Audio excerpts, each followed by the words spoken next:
आप सभी को प्रभु यीशु मसीह में जय मसीह की। मैं हूँ भावना और यीशु हमारा चरवाहा में आपका स्वागत है। आज हम जिस वचन से देखेंगे वो हमें मिलता है मत्ती उसका 6वां अध्याय उसकी 21वीं आयत में, जो है इस प्रकार लिखा है, जहाँ तेरा धन है वहाँ तेरा मन भी लगा रहेगा। खुदा अपने पाक कलाम के पढ़े सुने जाने में आशीष दे।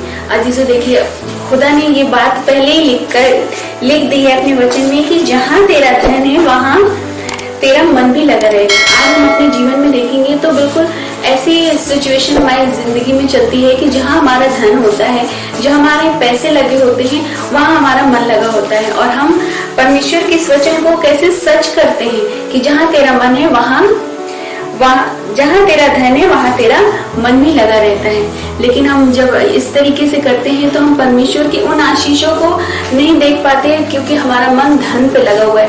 और जब हमारा मन धन पे लगा होता है तो परमेश्वर की बहुत सारी ऐसी आशीष होती है जो हम नहीं देख पाते। आइए हम इस छोटे से बच्चों को एक कहानी के माध्यम से सीखते हैं कि एक राजा रहता है, वो जंगल में टहलता है तो अचानक उसे बहुत प्यास लगती है। तो जब उसे प्यास लगती है तो वो सोचता है कि इस जंगल में मैं कहाँ जाऊंगा, कौन हमें पानी पिलाएगा। तो अचानक एक लकड़हारा उसे दिख जाता है और लकड़हारा उसे पानी पिला देता है। तो राजा उसे बहुत धन्यवाद करता है और उससे कहता है कि अगर तुम कभी इस जंगल से आगे बाहर निकलना तो वहाँ ही मेरा एक महल है और तुम वहाँ मुझसे मिलने जरूर आना। तो वो बहुत खुश हो जाता है कि राजा ने मुझे अपने महल में बुलाया है। तो कहता है ठीक है, अगर कभी उधर से गुजरना होगा तो मैं जरूर आपके महल में आऊंगा।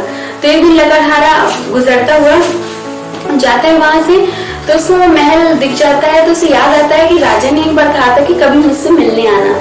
तो जाता है राजा के पास और राजा को याद दिलाता है कि मैं वही हूँ जिसने आपको पानी पिलाया था। तो राजा बहुत खुश हो जाता है कि वो आदमी हमको फिर से मिलने आया है। तो राजा सोचता है कि मैं इसको क्या दूं भेंट में, वो इतनी दूर से आया है और जिस समय हमें पानी की जरूरत थी उसने मुझे पानी पिलाया, मुझे कुछ तो भेंट देनी चाहिए।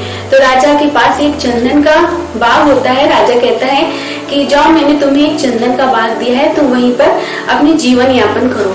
तो बहुत खुश हो जाता है कि अरे वाह, चंदन का बाग मुझे मिल गया, मैं यहाँ से कितनी लकड़ियां काटूंगा, उसके कोयले बनाऊंगा और जीवन भर हम इसमें से खा पी सकेंगे। वो बहुत खुश हो जाता है और जब वो चंदन के बाग में जाता है तो बहुत देखता है वहां पे अनगिनत बहुत सारे पेड़ थे चंदन के, जिसे वो धीरे धीरे काट के कोयला बना लेता है। और जब एक दिन राजा सोचता है कि चलो देखिए कि वो लकड़हारा क्या कर रहा है इस चंदन के वृक्ष में। तो जब राजा वहां से गुजरता है तो राजा देखता है कि उसका जो चंदन का बाग था वो एकदम सुनसान हो गया, उसमें से धुआं निकल रही है। जब राजा आगे बढ़ता है उस लकड़हारे से कहता है, ये तुमने क्या किया? तो उसने कहा कि आपने जो हमको खेत दिया था चंदन का बाग का, सब हमने काट के उसका कोयला बना लिया।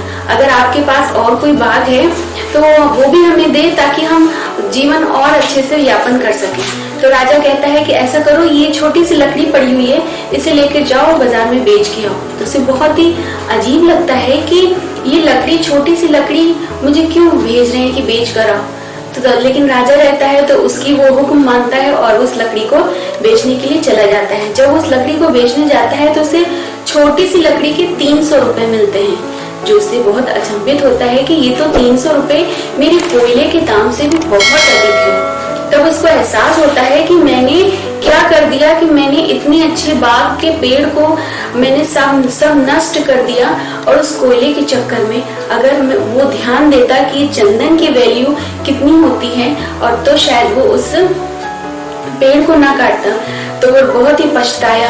आज इसी प्रकार अजीजों हमारा जीवन भी है कि परमेश्वर हमारे जीवन में बहुत सारी उत्तम आशीषें देता है, जिंदगी की खुशियां देता है, भरपूरी की जिंदगी देता है, दया देता है, प्रेम देता है, शांति देता है। लेकिन हम इन सब चीजों को खोकर आगे निकल जाते हैं, इन सब चीजों पे ध्यान नहीं देते। जिस प्रकार लकड़हारा ने उसकी वैल्यू को नहीं समझा, उसी प्रकार हम भी अपने परमेश्वर ने जो हमें बहुतायत का जीवन दिया है उसकी हम वैल्यू नहीं समझते, बल्कि हम आगे बढ़ते हैं धन कमाने में, अशांति लाते हैं अपने जीवन में, कहल लाते हैं, भय लाते हैं, क्रोध लाते हैं और उस बहुतायत के जीवन पर ध्यान नहीं देते। आज हमें इस बहुतायत के जीवन में ध्यान देना है जो परमेश्वर की तरफ से हमारे लिए एक बेशकीमती तोहफा है, कि हम अगर जब इस पर ध्यान लगाएंगे, मन लगाएंगे, प्रेम करेंगे, दूसरों की दया करेंगे, दूसरे के सहयोग में आगे बढ़ेंगे, तो हम देखेंगे और वो शांति हमारे जीवन में खुद ही होगी।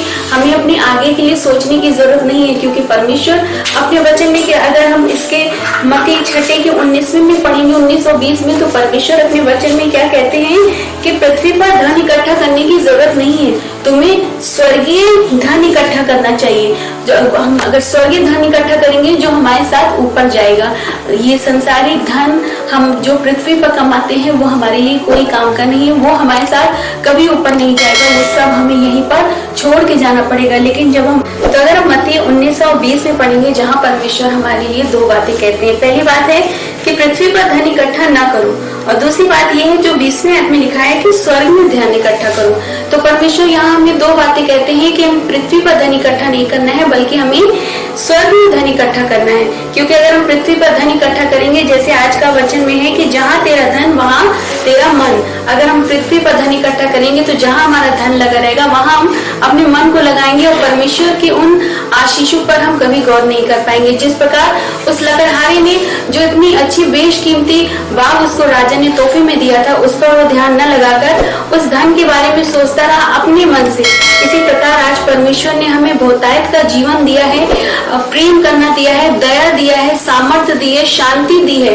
अगर हम इस प्रकार इसमें अगर मन लगाएंगे तो हमारे जीवन में सब चीजें यूं ही आ जाएंगी। तो इसीलिए हमें अपना ध्यान स्वर्गीय धन की ओर लगाना है, ना कि पृथ्वी के ऊपर धन लगाएंगे तो परमेश्वर यही कहता है कि जहाँ तेरा धन होगा वही तेरा मन होगा। तो आशा करते हैं कि इस छोटे से वीडियो से आपने बहुत कुछ सीखा होगा, समझा होगा। इसी प्रकार आज अब अपना ध्यान उस धन की ओर ना लगाएं, बल्कि स्वर्गीय धन की ओर लगाएं, जो आपको आपके साथ जाएगा, जो आपके जीवन को बेहतर और अच्छा बनाएगा। God bless you.